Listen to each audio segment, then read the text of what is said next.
It's May 13, 2022, about 9 o'clock in the morning, and today we're walking the Ship Harbor Nature Trail. We might not do the whole thing because I don't think the view from the ocean is going to be that great.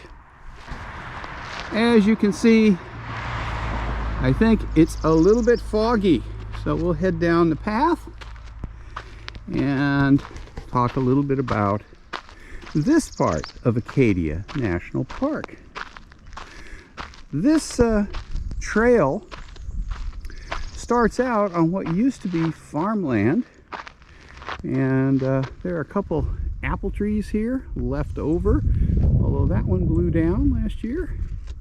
Still alive though, and this area was donated to the park by John D. Rockefeller Jr. and George Dorr in 1937 and 1938. And the trail was built at some time after that, obviously. The trail here is a figure 8 with 2 loops. You can do one loop or both loops. And as you go out, the right-hand side of the trail is along the water, and the left-hand side of the trail is inland in the forest.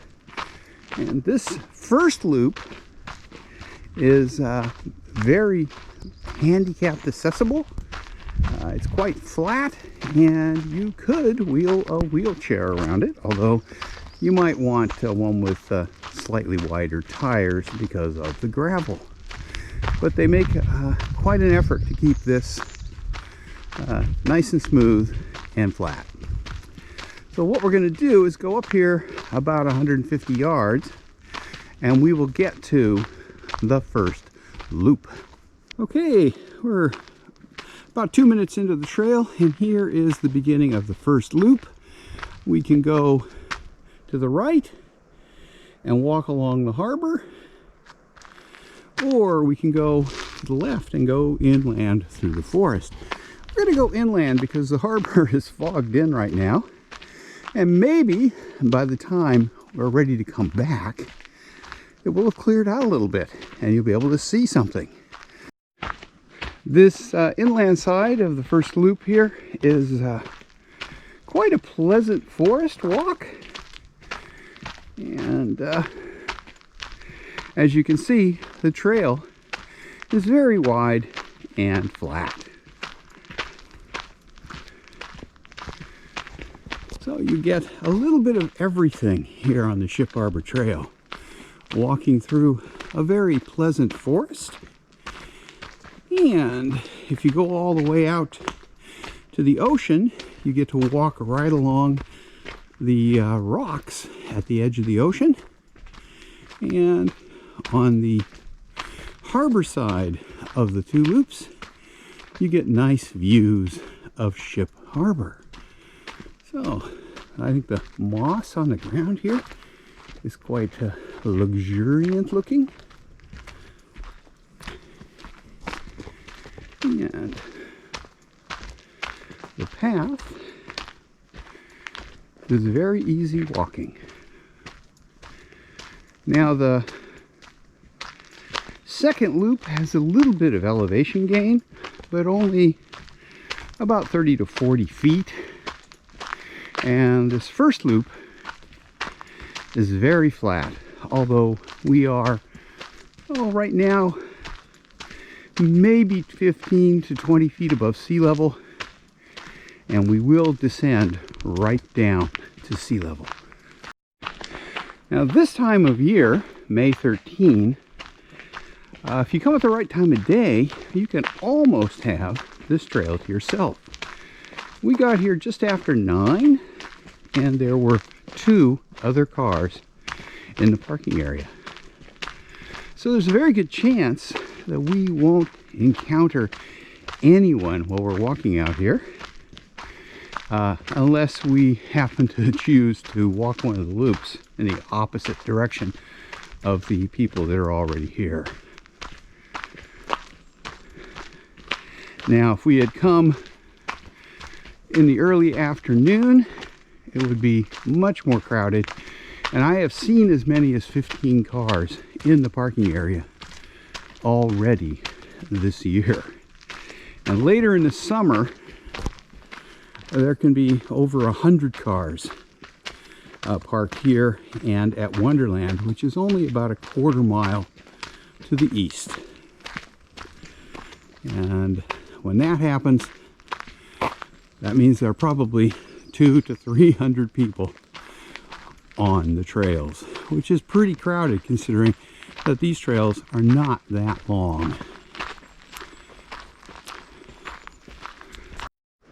We're about 5 or 6 minutes into the walk here, and we have finished the inland side of the first loop. If we go to the left, up this sort of stairway made of logs going across the trail, we do the inland side of the second loop. And this is the beginning of the harbor side of the second loop. There's the view of the harbor out there. And that's the harbor side of the first loop. Now we're gonna walk the full trail, so we're gonna do the inland side of the second loop. And hopefully, by the time we get out to the ocean, maybe the fog will have thinned out a little bit. So we're gonna head up this sort of stairway. This isn't very long, and it's most of the elevation gain on the trail. Now, after maybe 90 seconds climbing up the little stairway, we're pretty much at the maximum elevation for this trail, which is maybe 45 feet above sea level. And there's a little bit of rock that you have to traverse. As you can see, this is quite a bit different from the first loop, which you could just wheel along in a wheelchair. Here would be a little bit more challenging. Now, the trail here is a little bit up and down, but not much. And we're going to come to the first boardwalk. Now, these are put in spots where the ground can be a little wet. Although it hasn't rained for over a week, it's pretty dry out here. So I do not expect to see any water anywhere. See, these are easy walking. About 2 feet wide.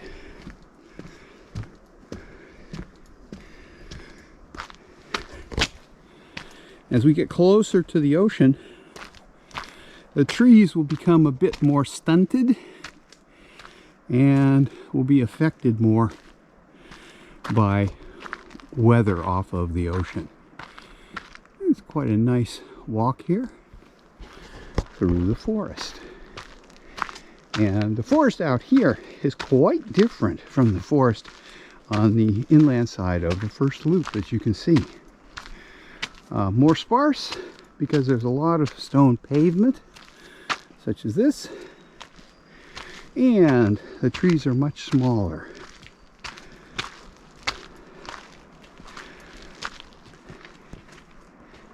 I believe there are 4 of these boardwalk sections altogether on this side, and there are a couple on the harbor side as well.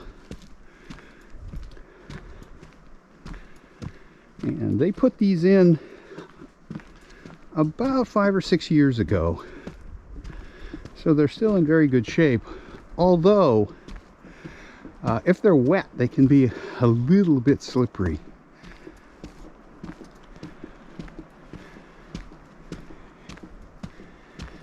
As I said, when we started out, there were 2 other cars in the parking lot, and we have now encountered 2 people on their way out.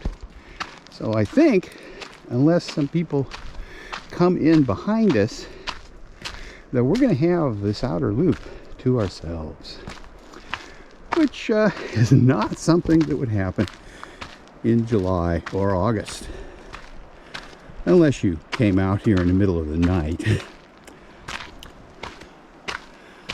Well, here we are, and you can hear the surf. I don't know if the camera is picking it up.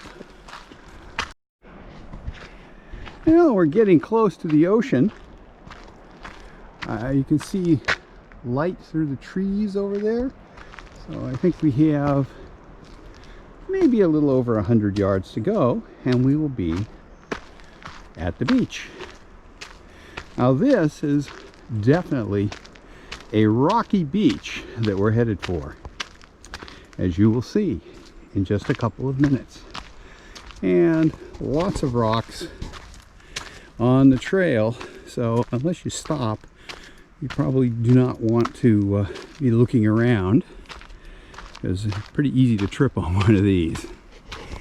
And you can see it's pretty open here.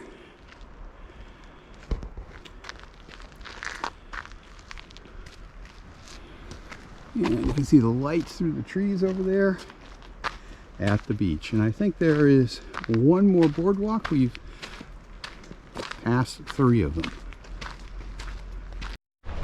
If we look through the woods over there, I don't know if you can see it on camera, but I can see water. So we're very close to the shore. And you'll notice if you look at the trees as we get close to the shore that they're a lot smaller in places, and some of them are pretty twisted up by growing in a relatively harsh climate here close to the ocean. In the winter, get a lot of wind off the ocean here, and makes for an interesting climate contrast. And right out there, you might even be able to see a little bit of surf. And here's the last little boardwalk as we come to the beach, such as it is.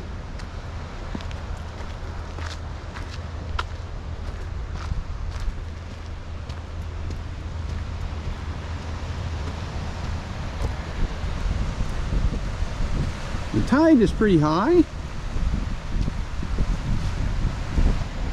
and there's a little interpretive sign about what you might find in a tide pool, but there won't be any of them exposed right now because it's very close to high tide. So here is the ocean side with a typical Maine rocky beach.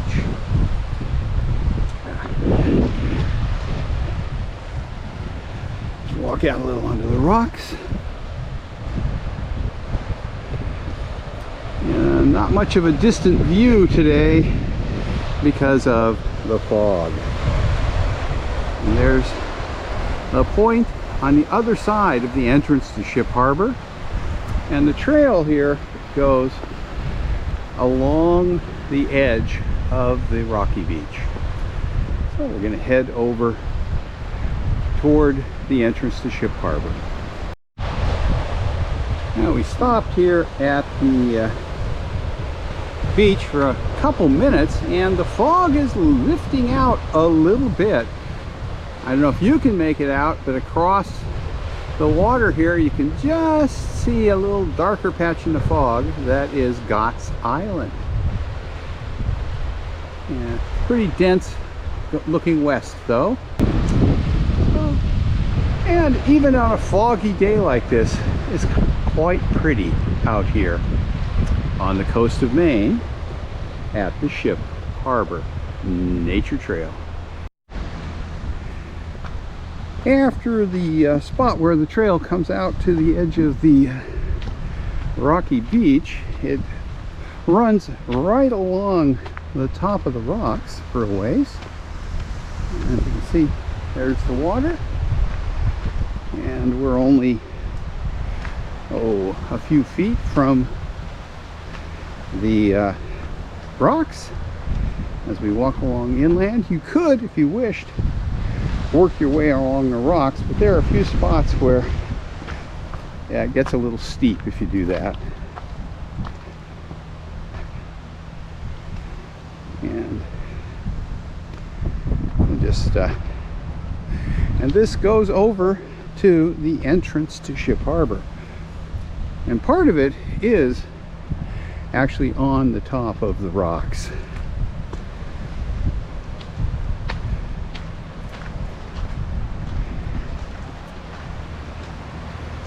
And there's a view down.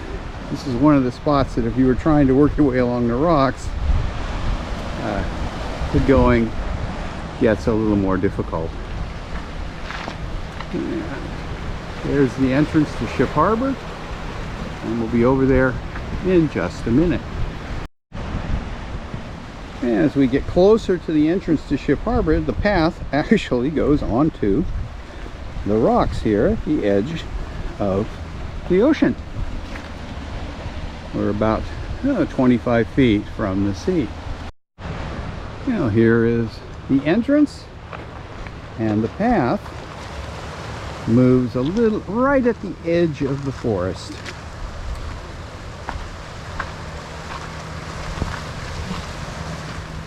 And here's one of those trees that has been impacted by the winds off the ocean, and another tree that fell on it.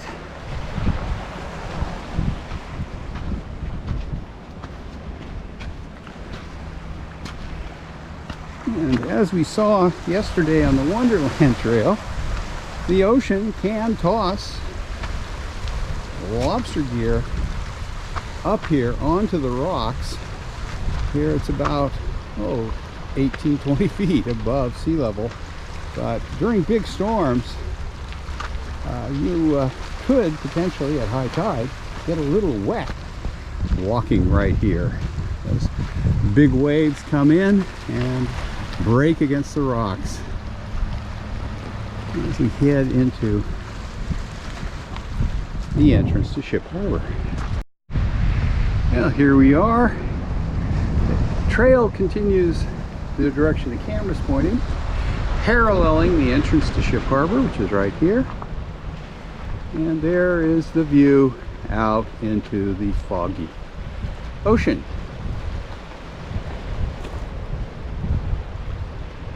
We will continue along from just a little bit up here. The trail goes off of these rocks and into the woods along the edge of the harbor.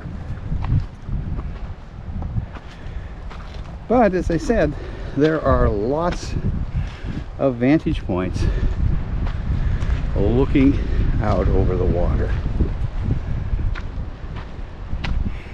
Now, this entrance is significantly affected by the tide, and about an hour after low tide, there are spots where you can walk across the entrance, maybe step over a little bit of water running out of Ship Harbor, and get to the other side. Although there are no trails on the other side, so you would find it pretty hard going, as you can see over there. Here we are. As you can see, the trail is pretty rocky, lots of roots, but it's not that bad. But it's certainly not wheelchair accessible like the inner loop. And as I was saying a bit earlier, if you did get here at the right state of the tide and could get across to the other side of the entrance, the fact that there are no trails over there and the cliffs at the edge of the water would be very hard going, and if you got to the top of them, the forest over there is really pretty much impenetrable. And if you stayed for more than 30 or 40 minutes, you would have to wade across the entrance to get back, because it does not stay passable even on a negative tide for very long. And here we come to the Sixth Boardwalk. As we continue this way, the trail is going to become easier and easier. And right now, I'm getting hit by droplets of water falling off of the trees. That is condensation from the fog. And here we are with a nice view into Ship Harbor. And right here is the transition from the rocky, steep trail to a much smoother trail. And we are only 150, 200 yards from the intersection of the two loops here. And right here, although it doesn't look like it now,